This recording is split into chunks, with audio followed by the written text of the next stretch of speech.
भारत 15 अगस्त को अपना 78वां स्वतंत्रता दिवस मनाने जा रहा है। इस मौके पर दिल्ली में मुगल बादशाह शाहजहां की बनवाई लाल किले पर तिरंगा फहराने की परंपरा है। प्रधानमंत्री हर साल इसकी प्राचीर से तिरंगा फहराते हैं और राष्ट्र को संबोधित करते हैं।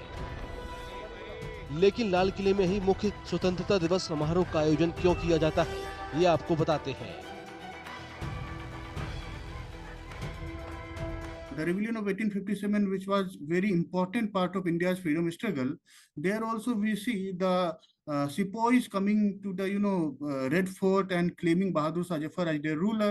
So if you see in the memory of the people of Hindustan, Red Fort and the the emperor associated with it was very important. It was the focal point. It was the center point of everything.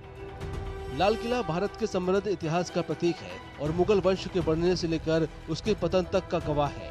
1857 में पहले स्वतंत्रता संग्राम के दौरान भी क्रांतिकारियों ने लाल किले के पास रैली की थी। तब उन्होंने मुगलों के अंतिम बादशाह बहादुर शाह जफर को अपना नेता घोषित किया था। 1940 के दशक में इंडियन नेशनल आर्मी यानी INA के ट्रायल के दौरान इसकी अहमियत और बढ़ गई। इस दौरान INA के प्रति सहानुभूति बढ़ी और अंग्रेजों के खिलाफ गुस्सा बढ़ता गया। जैसे ही भारत आजाद हुआ, देश के पहले प्रधानमंत्री पंडित जवाहरलाल नेहरू ने 16 अगस्त को लाल किले की प्राचीर से झंडा फहराया और ऐतिहासिक भाषण दिया।